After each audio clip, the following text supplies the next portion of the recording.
we'll talk about the legal aspects and cybersecurity frameworks. So as I said, feel free to type any question in the chat at any time, and we'll answer every question at the end of the presentation. I will let Raf take the floor for introducing this webinar. Okay, thank you, Maxime. So we can go to the next slides where we can introduce ourselves. So my name is Raf Franken. I'm based in Belgium, and I work for Flanders Make, where I'm a project manager. Maxime, maybe? Yeah, my name is Maxime Puy. I am a research engineer in CEARASHI, which is a French semi-public agency. And I am specialized in cybersecurity of embedded systems and critical systems. Yeah, and I'm Marc Barceló. I'm from Ikerland, a research institution that's in the north of Spain. I'm a research engineer there, and now I'm focused on cybersecurity in digital platforms. Okay, thank you, Marc and Maxime. Can we go to the next slide, please? Yeah. And next slide. So to start with, I will provide a short introduction on what is EARASHI before we dig into the subject matter.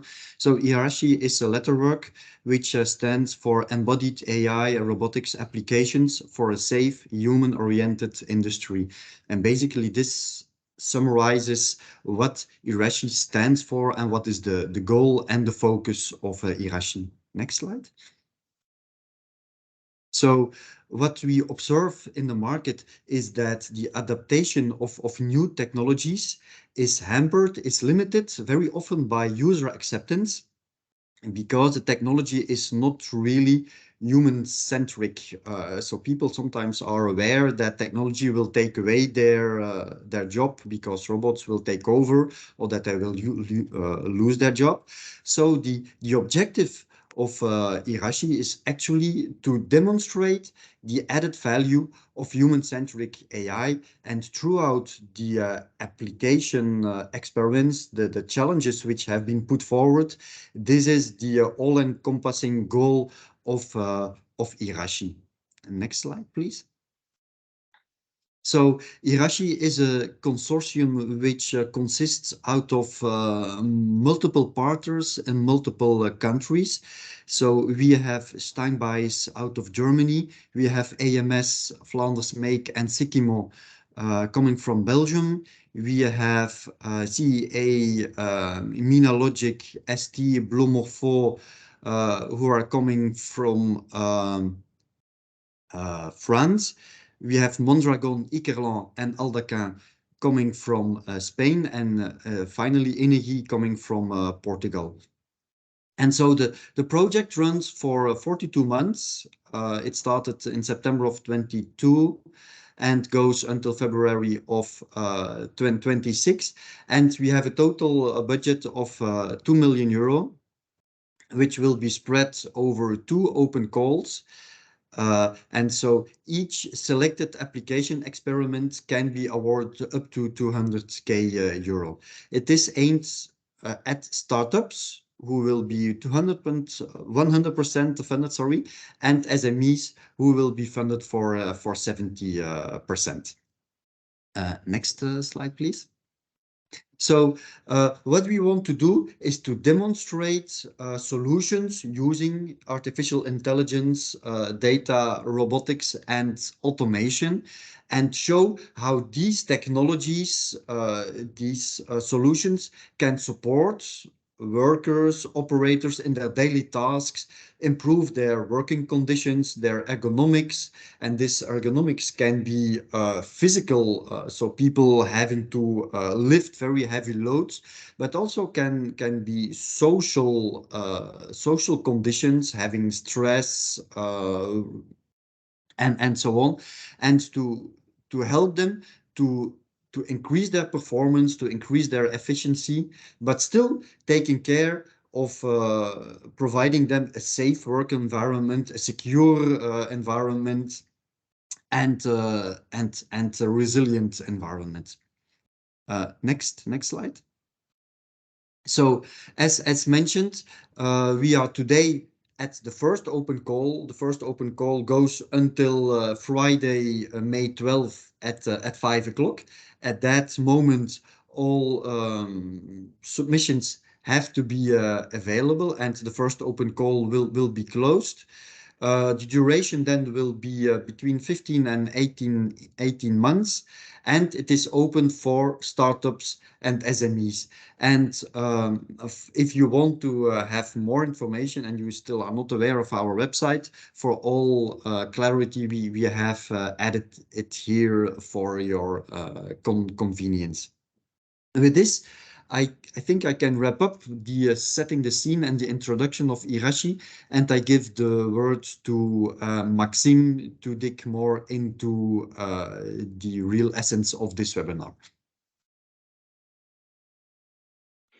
Okay, thank you, Raf. I will speak about the requirements that are coming regarding cybersecurity according to the recent legislative agenda of the EU. So if we'll take a look back at what happened lately regarding cybersecurity, there was a few cybersecurity laws that were discussed and adopted these past years. Not all of them are on the slide, so I just took the ones that I thought would be the most interesting for this webinar. But it mainly started with GDPR in 2016, followed by the Cybersecurity Act in 2019, and then it really kicked up lately in 2021 with both the NIS directive and the DORA directive. And it continued to have a rich number of texts with the Cyber Resilience Act adopted in late 2022, quickly followed by the NIS #2 directive. So again, not all of them are present on the slide. And we can see just from this that it started slowly at the late 2010s, but we basically now have one text every year or even two texts a year lately, and it keeps ongoing on. So yeah, if we talk about GDPR quickly, so to make things very simple, GDPR is the reason why you are clicking on accepting cookie buttons every day on every site. But more precisely, so GDPR is the law that was adopted in 2016. Its main goal is to protect personal data that are held by companies. So it is really centered on data. To recall the main requirements that companies have to comply with regarding GDPR, they have to provide some guidelines on how they will process and handle and also protect the data. So it is mainly explaining to the customers what you are doing with the data. It is law that you actually have to demonstrate that you are complying with. It is not really based on certification, but more on showing day to day what you are doing and not forgetting something. There is a big requirement on the consideration to include cybersecurity in the design phase of the systems that are processing data, and they should always default to the most privacy-focused method. So it's really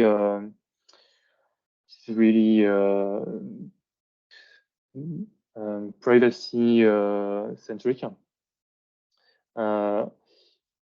Companies have to show that they are establishing also guidelines when they are working with third parties. So this is a big point in the GDPR. because you have to also make sure that you are working with third parties that follow GDPR themselves. Companies have to also regularly test, assess, and evaluate the effectiveness of both their technical and organizational measures to ensure the security of the data. And also, companies have to carry out a new compliance review every 2 years. Cybersecurity Act after was adopted in 2019. It was mainly the first real cybersecurity law that was not targeted only data.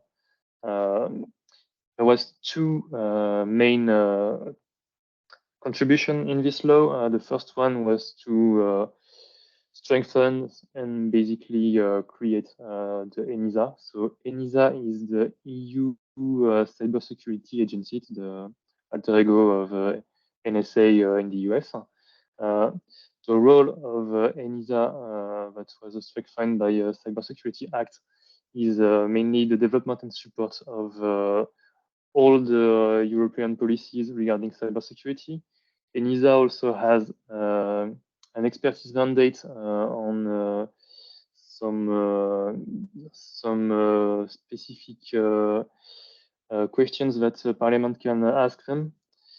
They also support operational cooperation between member states. So every member state usually has its own cybersecurity agency, and ENISA is doing some cooperation between all of them.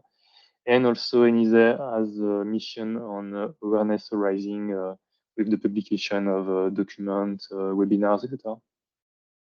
But also the Cybersecurity Act allowed ENISA to create some ad hoc certification frameworks. One of them, for instance, was on cloud cybersecurity. They are only at this time, at this point, vertical legislation, so it is really focused on some specific domains, but they are recognized by all EU states independently of where the certification occurred, which is actually a big step forward at that time. And also, when we talk about Cybersecurity Act, the certification is not mandatory. However, in 2022, there was the Cyber Resilience Act that was adopted. So it has been adopted by the EU Parliament, I think in September or October 2022, but it is not finalized, and the details may be subject to changes. However, this one is horizontal legislation, so it targets basically any product or any service that is sold on the EU market. So basically, anyone in the audience that is selling a product or a service will be targeted by this certification. It is mandatory, and it is expected to become an application around 2025 or 2026. It has a huge impact on the market, because the EU estimated the total cost of the Cyber Resilience Act around 30 billion euros. It will impact more than 600k companies, and the EU expects the development costs of products and services to be increased by 30%. So the key concepts on the Cyber Resilience Act is basically that any product sold on the EU must be secure at some point. The security should be monitored during the whole life cycle. So it starts before the product is even put on the market, during the conception, etc. But it goes also until what is expected to be the end of life of the product. So the legislation shows 5 years after the product is put on the market. So obviously, some products will last a lot longer than this, but it is the limit that was chosen at the time. all products will thus have to comply with certain schemes to guarantee a minimum cybersecurity level. We will detail one of them later in the presentation. Also, retailers will have to ensure that the products they sell are compliant. So if you are a retailer, you will have to make sure that any product you sell obtained the certification prior to selling it. Also, in case of a new vulnerability is found on a product, it is expected that the company communicates on this vulnerability within 24 hours, which is really impactful because you have to make some analysis and prepare some communication within this plan. So it is really quick. And also, the Cyber Resilience Act encourages attack surface reduction. So you want to minimize the code and the number of libraries that are in your products. So this is also related to the concepts of frugality and sustainability, which are really trending right now. So the Cyber Resilience Act introduces two levels of certifications. So it is really dependent on the kind of product or service you are selling. The first level will most likely concerns 90% of the products, so it is the less critical one. And for this kind of products, it is expected that the vendors will perform a self-assessment according to some certification framework. And basically, it is about writing a document that explains how your product fulfills each of the requirements. So it is a mandatory process, but still not too complicated at this point. However, for the level 2 products, which are more critical devices, so they can be medical devices or industry-centric devices, then it is expected that the mandatory certification process. So you will have to go through talking with a certification body and obtaining an official paper. For most of these products, the certification will be done according to the ETSI 303-645 certification framework that Mark is going to introduce in a bit. But depending on the domain, there might be specific schemes that are used, for instance, IEC 62443 for industrial systems. I will also give a word on the risk evaluation process, which is at the core of the Cyber Resilience Act, because it is literally what it is asking to do when you have to explain how your product fulfills the item. So first, at the very top, you will have the assets you want to protect. These assets will be threatened by what we call threats origin. So it can be hackers, on activists, mafia, whatever, concurrents. And then according to some hypotheses and the threats origins are taken on your assets, you will be able to define some security objectives. So for instance, security objective would be that the data are properly stored and will not leak during a hack. And from these security objectives, you will be able to get security requirements. For instance, these security requirements are what you might find in the ETSI document, explaining you at some point how to secure your data and to guarantee the objectives. And from these security requirements, you will be able to derive some test procedures and also some technical requirements that are really specific to your product, really specific to the programming language you choose, etc.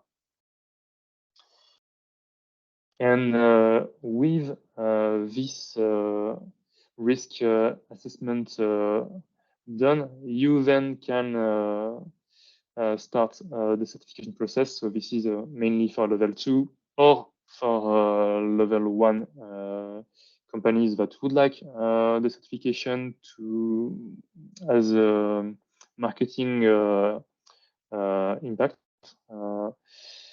So what the applicant will do, which is you, is generally start talking with test body, which is the person that will carry out the evaluation. So it can change depending on the country and the certification. Sometimes you will want to talk first with the certification body, which will guide you to some test body. And some of them prefer that you come with the certificate already in hand.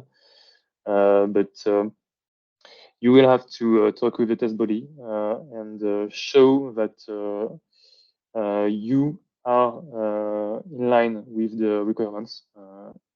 It is first you that need to show some arguments regarding your conformity.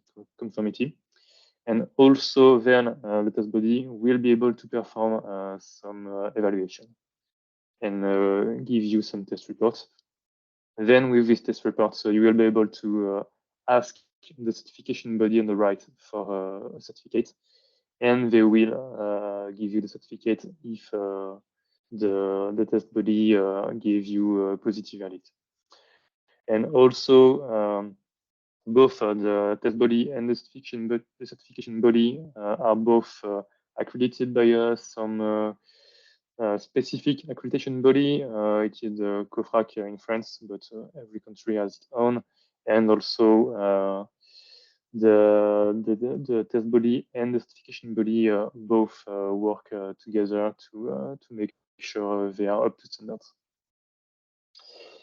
We can also have a look on a detailed look on the certification process. So usually it is done during the project management phase, so during the development.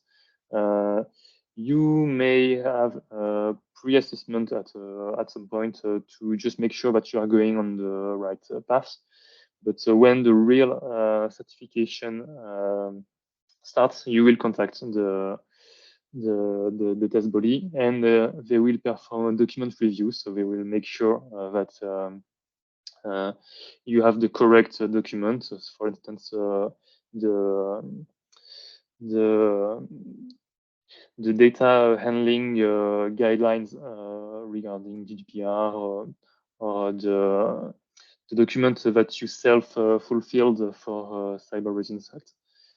And then they will perform some audit on your code or your product. And then each year there will be surveillance time, which is up to you to do. And usually it is expected that your product will be recertified after 3 or 4 years. And obviously it is way easier to recertify a product than to certify it at the first time. So this is a list of certification bodies and also test bodies that you may want to contact depending on your country when ongoing the Cyber Resilience Act assessment. So this is all for my part. I will let the floor to Mark to detail you the ETSI EN 303-645 documents. Yeah, thank you very much, Matthew. Yeah, so I will zoom in this standard, the EN 303-645. This is a cybersecurity standard for consumer IoT, but we thought it would be very convenient to show it here as well, because we think that even for industry, it can be very, very valid standard, because it applies, it establishes a good cybersecurity baseline for any connected device, not just consumer IoT device, but even for industrial IoT devices. Okay. And why do we need a standard like this? No, previous slide, please. Why do we need a standard like this? Well, aren't IoT devices secure enough? No, they aren't. That's the short answer. And this is not because we don't have the mechanisms to make them secure, but it's because many times what we see is that the implementation, software or hardware implementation, is not good enough. We see weak passwords, that the device does not enforce a strong password policy. We see the use of unsafe connectivity protocols, not encrypted. So this opens the door for attackers, and it probably, well, it can affect our data. So our data privacy is in risk. Okay. Yeah, next slide, please. So here in this context, we have this EN 303.645 standard that, as I have said, it defines a common baseline for IoT cybersecurity. The objective, of course, is not to protect IoT devices against sophisticated attacks, but it makes sure that a good cybersecurity mechanisms are in place. Okay, so the objective is not to solve IoT cybersecurity, but to help to go cybersecurity device from zero security to a good cybersecurity level, and this in a comprehensive, in a pragmatic way.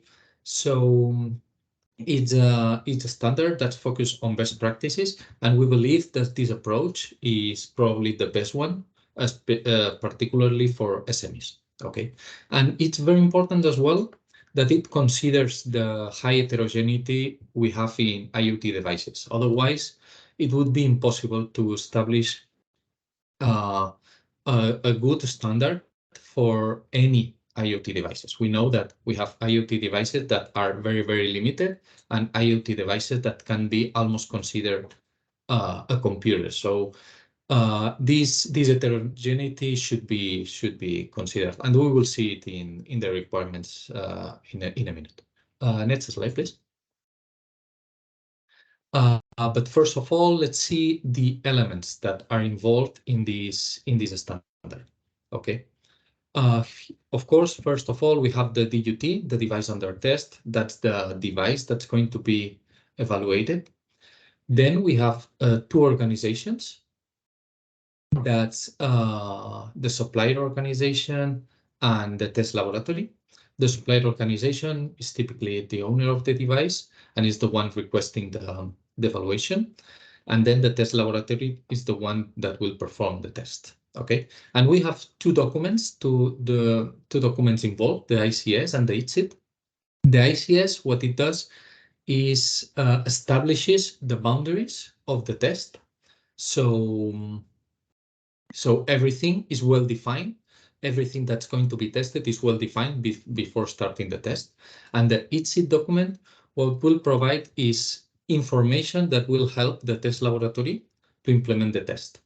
Okay, it will describe in detail how all the requirements are tackled. Okay, next slide, please. So here we can see the procedure that's as defined in the standard. First of all, the supplier organization will identify the DUT. So here we will have a clear identification of the DUT. Then we will the supplier organization will complete the ICS. Here, what we will see is that we have different provisions that are mapped into the requirements. And some of these provisions are going to be mandatory. Some of these provisions are going to be optional. And in both cases, we can have conditions. So here, what we will have to define is that under these conditions, which of these provisions will apply. Okay. Then the supplier organization will need also to complete the exit document. This document, as I said earlier, will define clearly how every requirement is tackled. So it will explain, for instance, here in this example, which authentication mechanisms are in place, which communication mechanisms are in place, which communication technologies are going to be used. And this is an information that's going to be used by the test laboratory to know if everything is tackled. Okay. Then the test laboratory, what we'll do is to first verify the ICS. It will check if the provisions that have been set as non-applicable are really non-applicable. So this will depend on the condition, if the condition is met or not. Okay, so it will check first the ICS and it will come back to the supplier organization in case something it's not well defined. Okay, then of course it will the test laboratory will perform the assessment and finally it will come back with a verdict. Okay, next slide, please.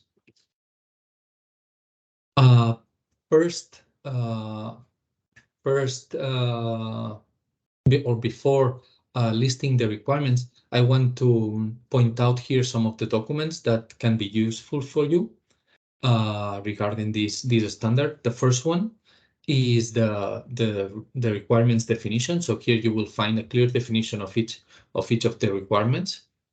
Then the second document is a guide to perform the test against these requirements. It has as well some examples. And the third document are additional examples, includes additional examples that will help you as well with the certification and with the filling the ICS and the ITSA documents. Next slide, please. And here, finally, we have the list of requirements. We have a total of 14 requirements. As you can see, and as I said earlier, they are pragmatic requirements focused on best practices. So what we can see here is that we shouldn't use we shouldn't use default passwords. Implement means to manage. We should implement some kind of reporting of our vulnerabilities. We should keep our software updated. We should securely store sensitive security parameters and communicate securely, ensure that personal data is secure, minimize exposed attack surfaces, ensure software integrity, make our systems resilient to outages, examine system telemetry data, make easy for users to delete user data, make installation and maintenance of devices easy, validate input data, and finally, protect data in general. Right. So here I will not go through all of these requirements, but I would like to examine some of them. So next slide, please. In the first case, we have these no universal default passwords. Here, what we can see is that the requirement says us that we shouldn't, we should use unique passwords in each device, okay? That we should reduce the risks of being attacked by automated attacks. That we should use best practice cryptography. So we should use state-of-the-art cryptography mechanisms, and so on. So we have here 5 provisions, and in this case, all of them are mandatory. So we should consider them under the conditions that are listed here. So, for instance, of course, in the first case, if we don't use passwords, this provision doesn't apply to us. If we don't have this pre-installed unique device password, the second provision doesn't apply. So in general, these conditions, what they do is they are logical. So they try to avoid that we need to consider provision that doesn't have sense for our device. Okay, and this has some this is because it considers this high heterogeneity of IoT. So it tries to make a single standard for any IoT device. Okay, and here we can see as well the evaluation type that this provision needs. We see here that all of them are both conceptual and functional. So if we go to the next slide, please. Here, I want to see the tests of that are necessary for the first provision that we have seen earlier. Okay, so I have talked about conceptual and functional tests. Here we can see that we have one conceptual test, and 3 functional tests. When we talk about conceptual test in this standard, it means that the test laboratory needs to check the design of the solution. But when we talk to functional, the test laboratory needs to check the real implementation.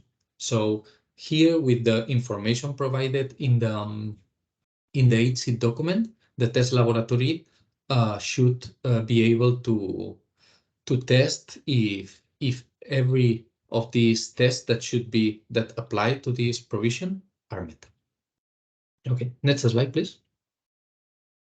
Here we have another requirement that's that we should manage. We should have a policy about vulnerabilities and reporting these vulnerabilities. Okay, we can see here that we have 3 provisions. The first one is mandatory, but there are some recommendations as well.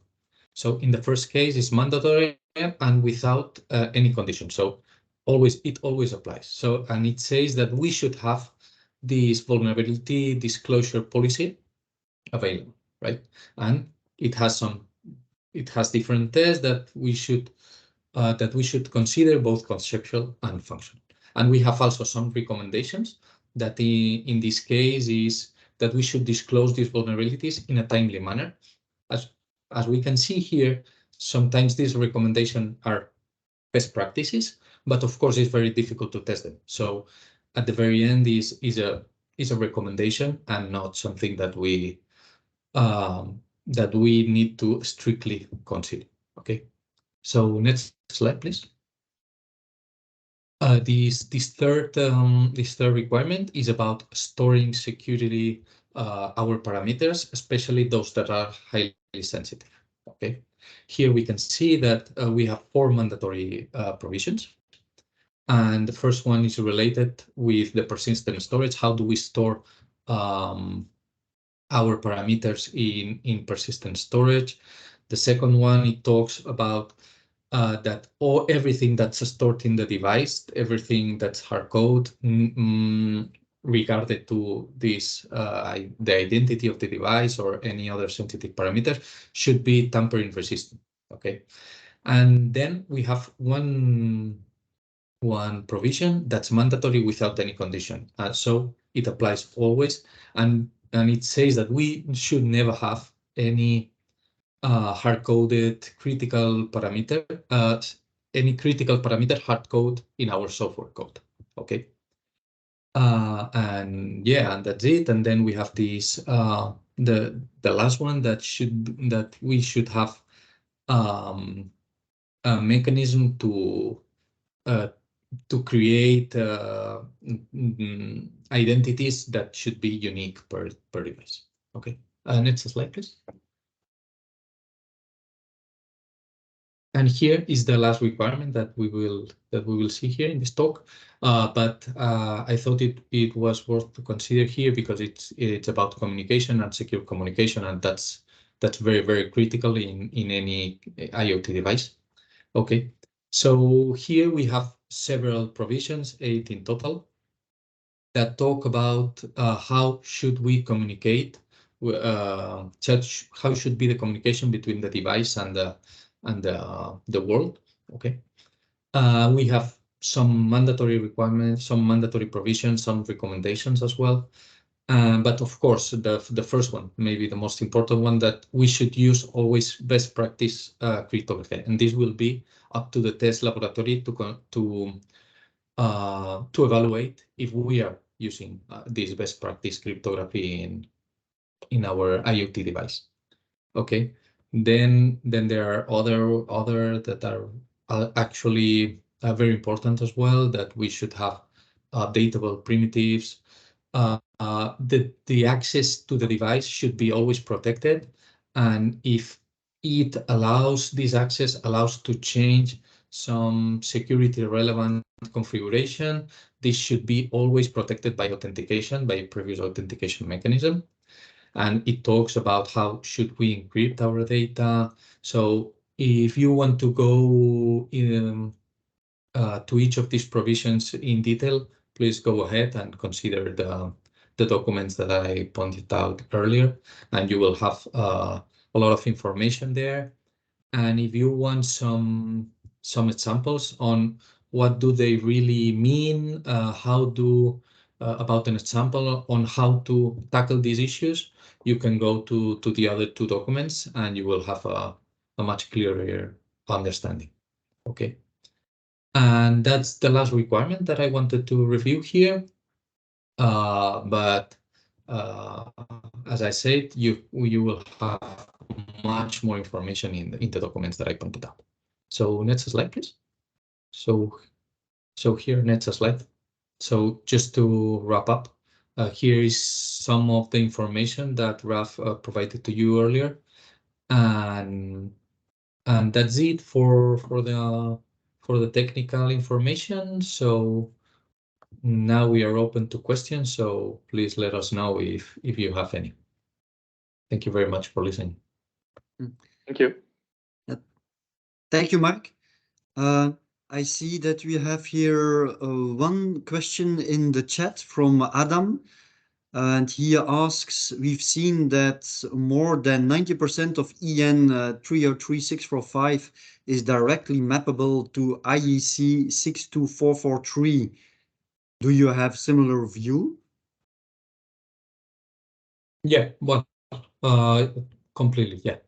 The standard is a simplification of many of the things that the 62443 says.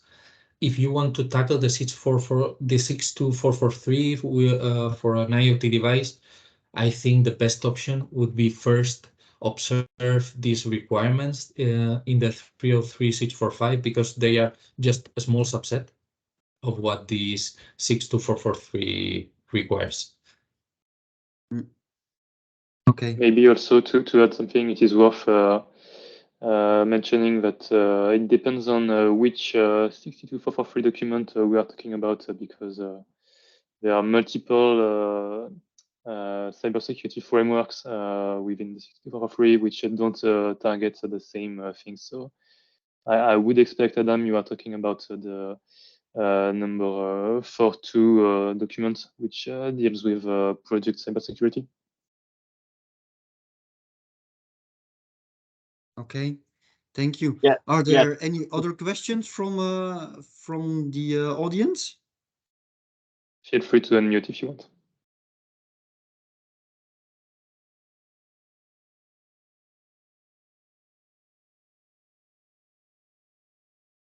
Yeah, Jean-Michel Morin. Hello, Maxime. Hi. You hear me? Yeah. Yes. I have just to be sure, when you have shown the slide on the certification process with the possibility to have a renewal, it's the full common criteria process. Or, I don't forget my word of full. This is the CC process. Yeah, this one was the process I took from TÜV document regarding CC process. Yeah. Okay. So I'm not sure right now if recertification will be required for Cyber Resilience Act. This is still one point that is to be discussed as far as I know. Yeah. No, my question is just to be sure. Behind in the common criteria process, there is two modes. I would say is I want to have the certification and that's it. There is no surveillance. And the second mode is I ask to the lab to have a regular surveillance. So I pay the lab to have this renewal. And the lab is in charge to, for instance, to check the vulnerability or if there is new vulnerability and so on, and contact the manufacturer to work on this maintenance to get the renewal.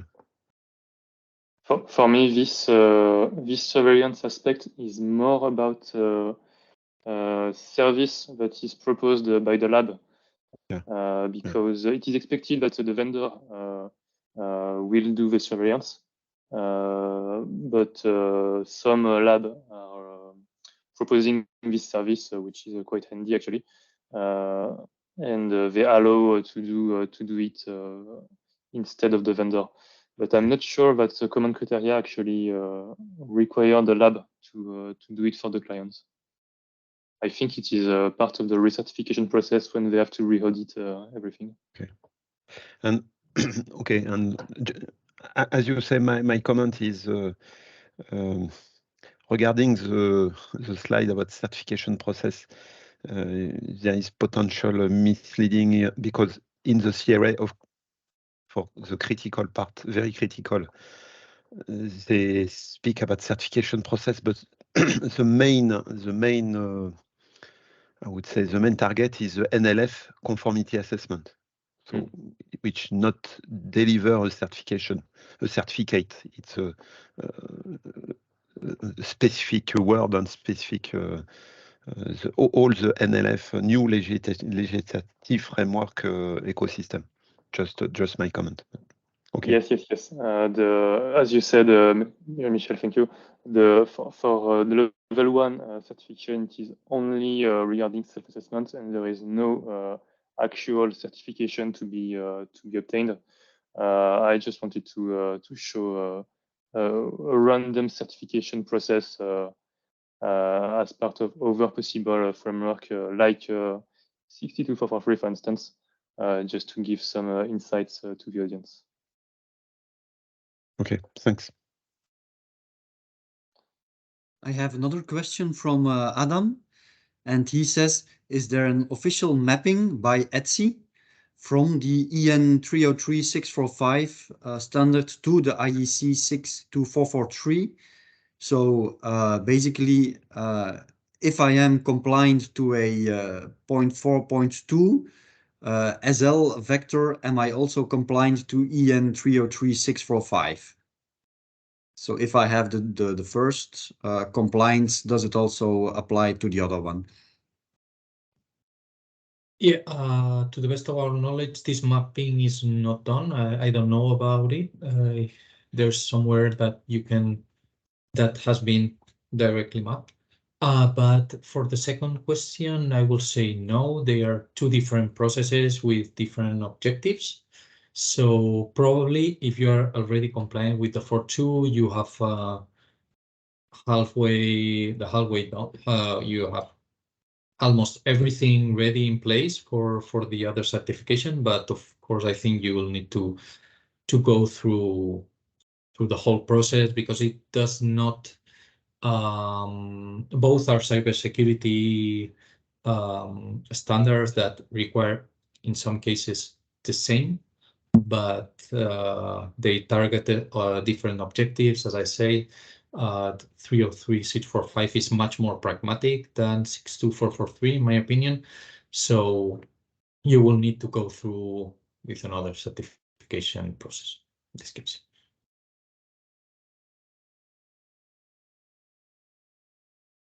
Thank you, Mark. Any other questions from somebody in the audience?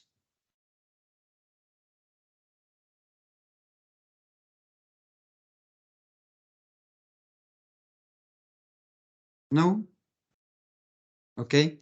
Well, then I think we can close this session. So thank you, Maxime and Mark, for the explanations, and thank you all for having joined. And if there are any further questions, do not hesitate to reach out. I see Osman is writing, so let me briefly wait then before. No, it was just to thank for the presentations. Okay, good. Thanks. Thank you very much, and have a nice day. And I wish you also a very successful submission to one of the challenges. So take care. Yeah, bye-bye. Bye-bye. Thank you. Bye-bye.